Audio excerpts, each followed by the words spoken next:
Corruption. What is corruption?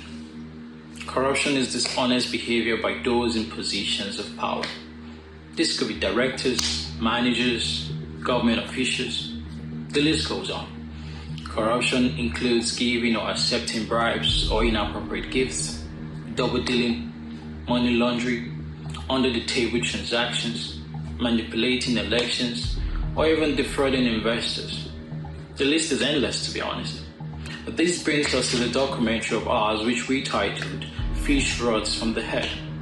Fish rods from the head is an ancient proverb which is dated back till the 1600s, but it can simply be interpreted by saying that when there's a problem in the system, it starts from the leadership.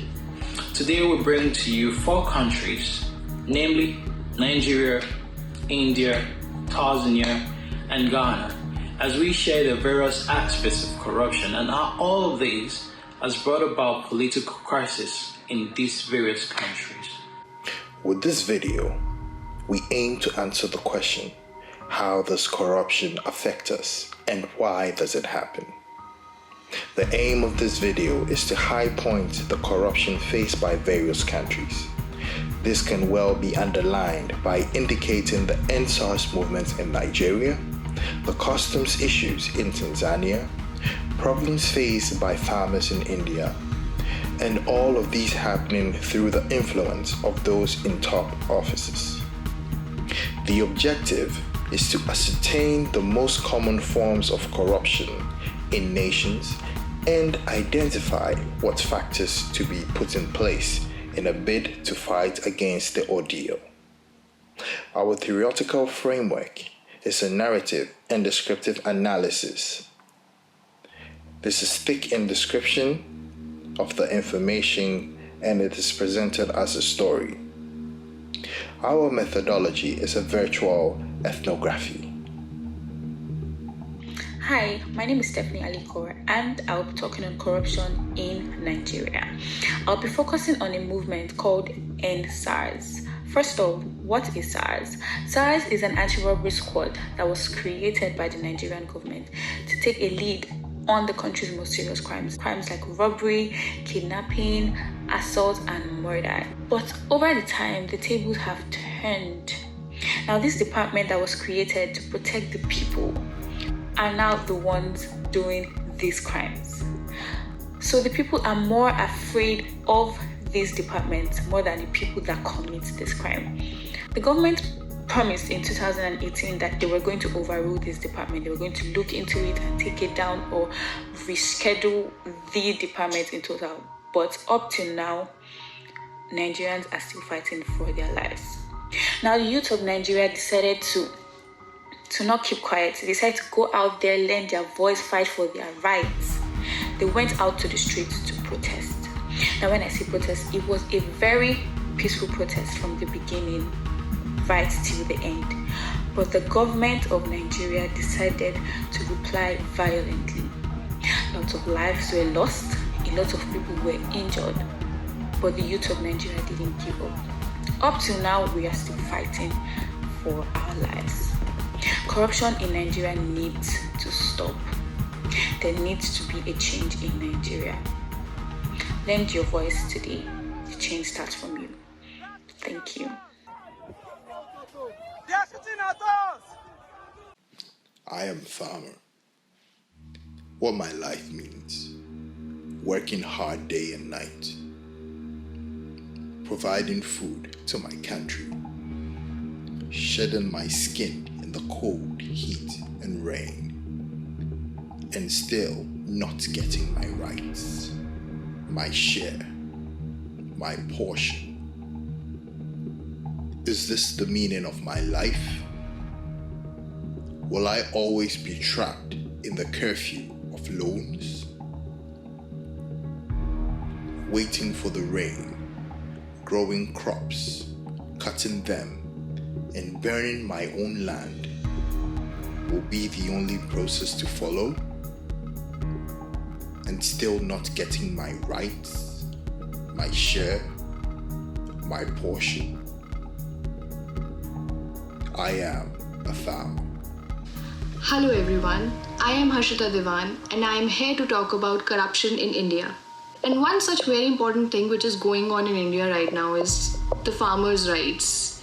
This began in the month of September 2020 when the government decided to make 3 laws which the government launched against the farmers, because of which farmers came on the road to protest for their life, to protest for food, to protest for the people. So let me start with the 3 laws which the government had launched. First was the Farmers Produce Trade and Commerce. Second, the Farmers Agreement of Price Assurance. And third, Farm Services and Essential Commodities. These laws were made so that the government can get much more profit from the farmers, so that they can earn much more revenue in a better way, which actually means that they get 80% of the revenue from the farmers, and in return they don't even get half of the share, which results in suicide or death by hunger. So let me conclude this article by saying that I have chosen this topic with the farmers because government is making illegal process against the farmers. They are going against their rights. So one such very important quote with Gandhi ji said once, "Earth provides enough to satisfy every man's needs, not every man's greed. So work according to your needs. Be a good human, be a good citizen. Help us to end this corruption, because corruption is just like a virus that will eat the earth." Thank you. Tanzania's President Joe Magufuli has vowed to root out corruption in his ruling party, threatening no mercy for anyone giving or taking bribes. Businesses have long said corruption and slow government bureaucracy were major obstacles to investing in Tanzania, which is ranked towards the bottom third of Transparency International's 2015 index of least corrupt countries.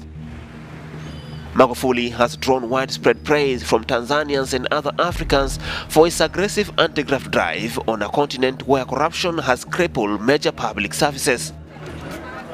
He has already dismissed several senior government officials, including the head of the government's anti-graft body, the country's top tax chief, a senior rail official, and the head of the country's port authority.